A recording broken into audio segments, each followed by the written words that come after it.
a win is a win, right? After you have been defeated pretty handily by Louisville last week, you'll just take a win.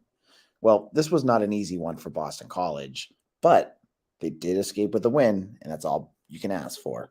You are Locked On Boston College, your daily podcast on the Boston College Eagles, part of the Locked On Podcast Network, your team every day.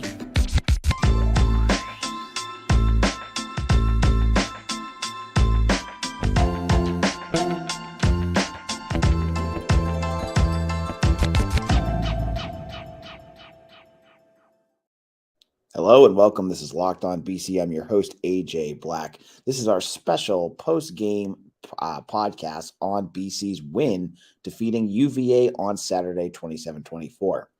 This was a game of two halves, really. I mean, when you look at it, you dive deep down into it. BC looked like two completely different teams, and this has kind of been the story all year. BC hasn't been able to consistently do what they need to do for four quarters. And in the past, it bit them. This game, they got enough going, and UVA was bad enough that they were able to put it together. But before we get into some of the details, I just want to say, I want to shout out quick thoughts and prayers to Ryan O'Keefe. If you weren't watching the game, he was injured pretty severely in the third quarter of this game, where he got, and it looked like a collision with Malcolm Green of the Who's. Green, both of them were down. Green got back up and he went right to the locker room, but O'Keefe never got back up. He was motionless on the ground. They removed his pads and his shirt and took him out on a stretcher. It was a long injury delay. You could just tell something really bad was wrong. And it was scary. It was a scary moment. And BC, after the game, announced that it was a neck injury and they had to stabilize it. So that's scary stuff. So I wanted to just, before I even talk about anything football, this is something scarier and bigger than football. So my thoughts are with Ryan and his family. Hopefully everything will go smoothly with a fast recovery and there's nothing serious about it. But we all saw that. So I just wanted to do that before we start talking. So BC, they come out and this game starts off. It was a nightmare. UVA just storms down the field on their first drive. They go 10 plays, 75 yards. They get the kickoff, and they just march the ball right down BC's throat. And that just seemed to me like it seemed just like a continuation of the Louisville game, right? Louisville was more explosives, but it still ends up with points. I don't care how it happens. When you see a team just, march down the field and get quick points off of you, that's bad. The offense, again, just like against Louisville, looked slow. I was at the game as a fan. I brought my family to this game. So I was I actually had terrible seats. I was in one of the end zones. I just couldn't see what was going on a lot. But to me, my impression was a lot that at the beginning of this game, BC was struggling to do anything vertical. It looked like everything was like a yard, 2 yards. They couldn't get anything going. Castellanos, in addition, was a really uncharacteristic. He really struggled uncharacteristically. So after BC, they're punting back and forth. There's 3 punts. Castellanos throws an interception, and then it goes punt to end the second quarter for BC on offense. They got nothing done. They got 1 touchdown on a Patrick Garwo touchdown run, which was a big moment. And it felt like after that, so after an interception from Castellanos, UVA scores, they make it 14-0. Garwo scores. You're starting to feel like, okay, maybe they're getting back into this game. They do it with like a minute 32. And so you give the ball back to Virginia. And you're like, okay, things are feeling okay. You get the ball back to start the second half. All right. Virginia moves the ball down a little bit. And the credit to Donovan Azaraku and George Rooks. I want to talk about George Rooks later. They make some big plays, and there's a play, and I believe it was an intentional grounding play with like 3 or 4 seconds left. And the teams, because intentional grounding is a 10-second runoff, they start leaving. You see both teams leaving. The refs are holding them up because there was no 10-second runoff, because there's some weird rule that I think it was Sheeta Salah had his helmet ripped off. When his helmet was ripped off, that somehow gets rid of the 10-second runoff, which makes absolutely no sense to me. So basically, you can just rip someone's helmet off and not get that. I don't know. It doesn't make sense. So UVA gets one more play with 3 seconds left. They decide to go for a Hail Mary. And for the second time in 2 games, Boston College lets up a touchdown in the last moments of the half. A freaking Hail Mary. And this Hail Mary was so bad. It was covered. But to me, it just looked, and the guys might have a different perspective as the players themselves, but it looked like to me like they were going for the interception instead of just swatting it away. And so there were like 3 guys. I think I saw Cole Batson, Amari Jackson, and maybe Elijah Jones. And I apologize for the players if I'm wrong, but there were definitely 3 players surrounding that ball. And he just reaches up, the wide receiver reaches up and catches it. It was, Malachi Fields, 39 touchdown. That was the most deflating play I think you could imagine in this, because you had momentum. You were doing pretty well. And you give up last week it was the fake kneel down. This week it's this. So you're just going like, okay, why can't this team just figure something out? Why does everything have to be ugly? And why are these mistakes happening over and over again? So, you hear the boos, and I get it. I mean, like, that was bad. That was really, really bad. Now, in the second segment of our special episode, I want to get into the things that got better, because the second half was a completely different BC team. And we'll talk a little bit about that in just a moment. Now, you don't have to choose between better hair growth and your health. Nutrafol provides a whole body health approach for men that promotes healthier hair. No drugs, no compromises, just better hair. Men thinking losing their health is inevitable, that you can take control of your hair's future with Nutrafol's science-backed hair growth supplement for men. So take the first step to visibly thicker, healthier hair. For a limited time, Nutrafol is offering our listeners $10 off your first month subscription and free shipping when you go to Nutrafol.com/men and enter the promo code LOCKEDONCollege. Find out why over 4,000 healthcare professionals recommend Nutrafol for healthier hair. That's Nutrafol.com/men, spelled Nutrafol.com/men, and enter promo code LOCKEDONCollege. That's Nutrafol.com/men, promo code LOCKEDONCollege. Locked On BC, AJ Black here.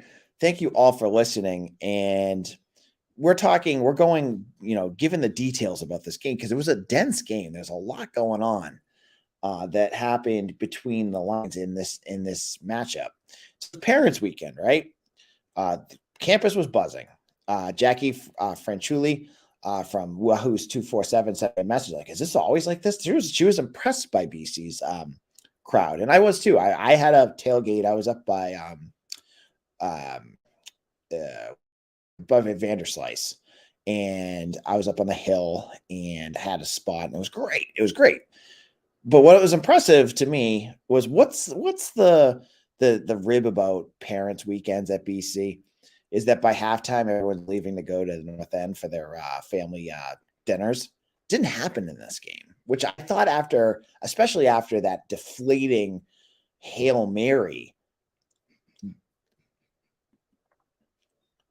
it's a little technical issue there for a second, that they would leave. I figured they were going to leave. I thought we would get, half the crowd gone, but they were loud and they got back into it. In the second half, BC was a different team.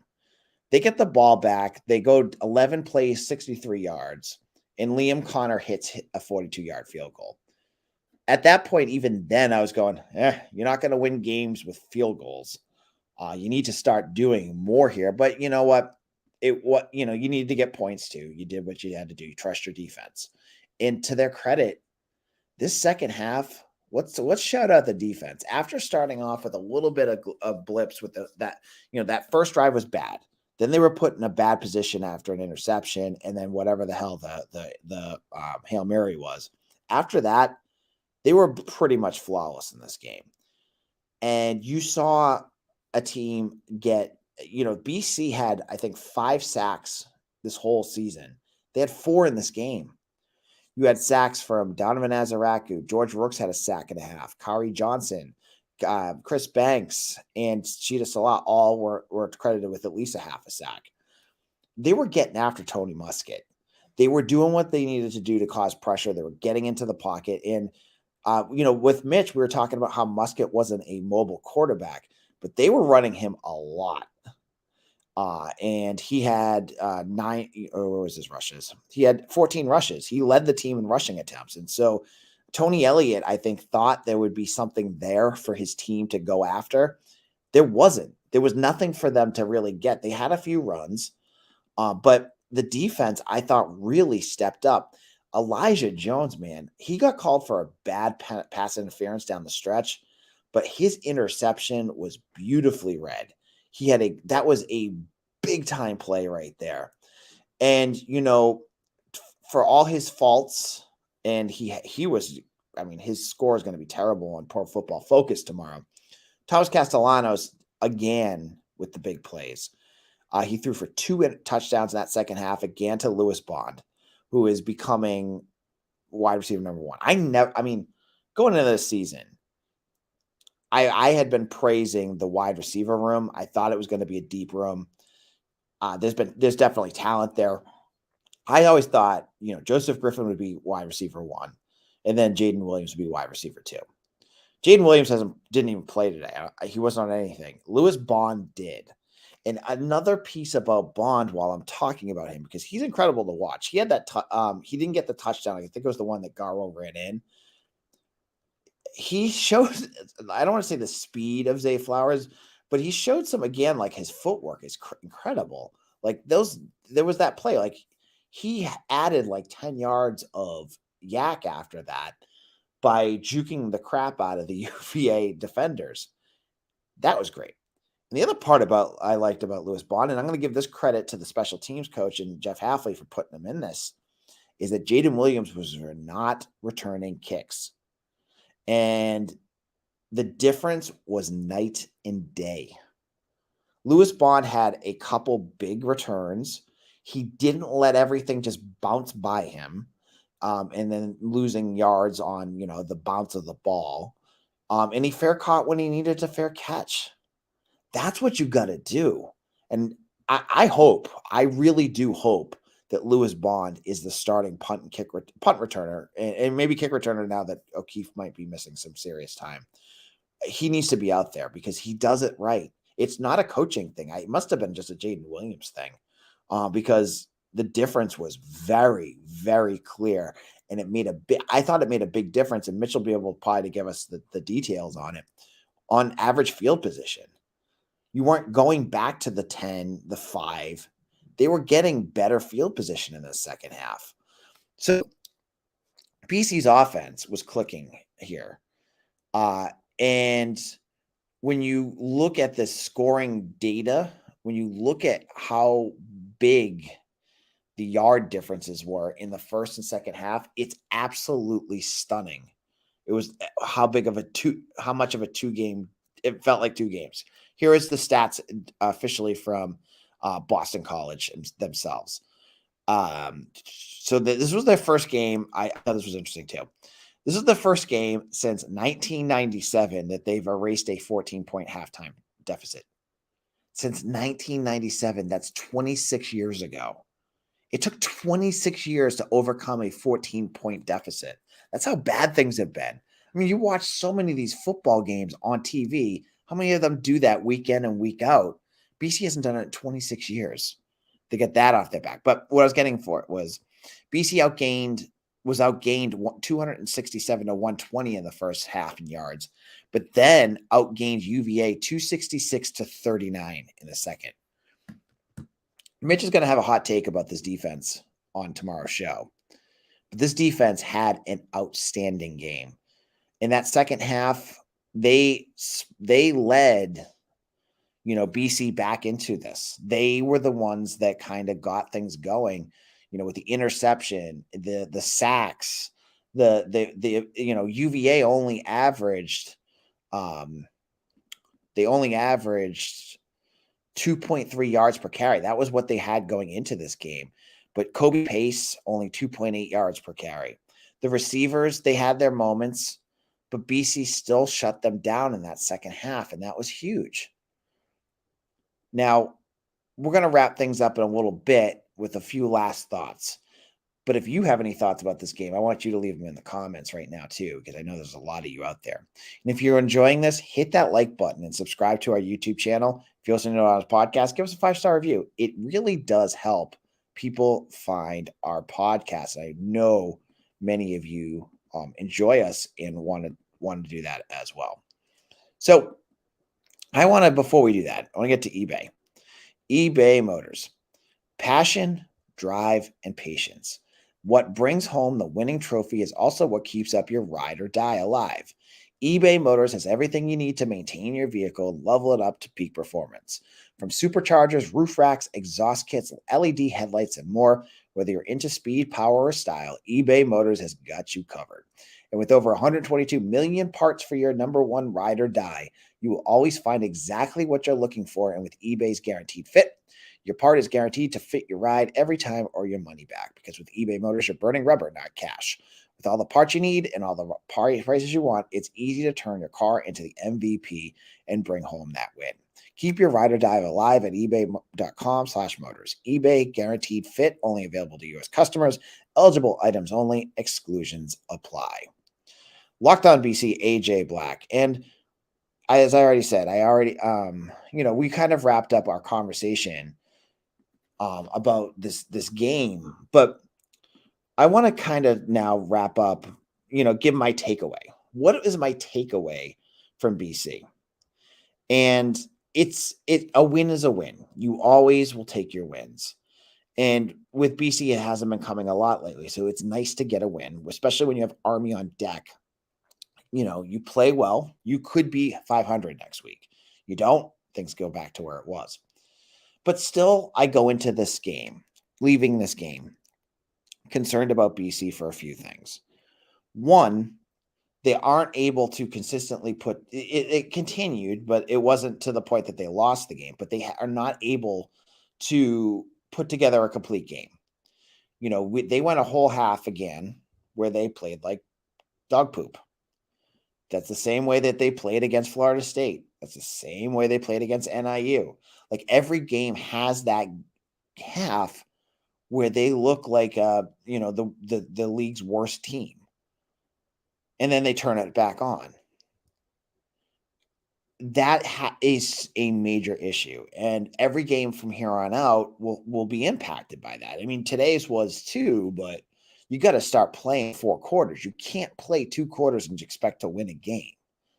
That is a major issue and something that they're going to have to put together. When they get things going, though, and this is where, if they could do it, it would be impressive. When they are playing together and they have those when they're on, they're a fun team. They're a good team when they're on. BC had kicking. They played well in all three phases when they were on today. But again, it doesn't happen all the time. It doesn't happen for halves, and that's an issue. That's one thing. My other takeaway from this is injuries are starting to worry me. They're starting to get up there. And obviously the Ryan O'Keefe injury is very serious, and that's beyond football right there, folks. What I said earlier, hopefully he's okay. Hopefully this isn't a major thing and that he'll be able to live his life with good health. But I look at some of the other injuries that came up. First of all, I believe the quote was, "Our team is completely healthy. We should have everyone out there." We heard that on Wednesday. And Kai Robichaux didn't play at all, and it was in a boot. Maybe that happened on Thursday or Friday. Color me skeptical. I don't know. But he didn't play. He had a boot on. Who knows how long that's going to be? And don't ask me to ask at a press conference. We don't get the right answers on any of that, and they're not going to tell us. So we've talked about that. Secondly, Ozzy Trapilo was in and out during that game. He missed most of the second half. He started the game. He was out there, then was replaced by Jude Bowery, who went down it felt like one series later. And then it was back to Jack Conley. And yeah, that's a bit of a step down in terms of dependability there. You have injuries there. That's concerning. Offensive line for me has been the most consistent position BC's had. It's been able to allow them to get back in games. It held FSU in check. It held, even against Louisville, they were able to put 28 points. A lot of that was on the offensive line playing better. If they start to go back to the guys that were playing last year because everyone else is hurt, I'm concerned about where this team will go. And we saw pieces of it, but get through next week, and then it's a bye. And then hopefully, you get Trapilo and hopefully Bowery. Bowery was standing. I could see him on the sidelines. He was still there. He just wasn't playing. And he was still in his uniform, so that's not bad. But we'll have to wait and see what happens there. So injuries are concerning to me, but a win's a win. And BC really desperately needed this win. They did just enough to win it. Liam Connor was the game MVP, according to the team. He got the game ball. Hey, he kicked 2 42-yard field goals. I just saw another stat. BC hasn't kicked 2 40-plus yard field goals in the same game since 2011. Man, it's been bleak times, hasn't it? So some of these stats, I'm like, wow. No wonder why people don't follow this team. Well, it's a win. They played alma mater. I was there I had my maroon and gold on as I brought my family there and went with the fans instead of being up in the press box. Mitch was covering the game. I loved it. I had fun. It was a good experience. It was a good game. It didn't rain. That was good. But we'll dive more into it tomorrow. Mitch will have his thoughts. We'll hear what he has to say. And you're not going to want to miss that. Thank you all so much. Follow me on Twitter at AJBlack247. Eagle Insider's publisher. We have a 50% off sale for VIP users. If you have not already signed up, do it now. We have a new hockey writer. Mitch is on there. We've got a ton of stuff coming up. You're not going to want to miss that. So sign up today at Eagle Insider. It's $40 for the entire year. You get everything that we have on the site. We have tons and tons of great content. And I know some of you listeners right now can attest to that. Thank you all so much. We'll be back again for another show tomorrow. I'm glad you enjoyed. Hopefully you guys enjoyed tonight's extra bonus episode. We'll be back again shortly to talk again. Take care, and we'll see you again soon.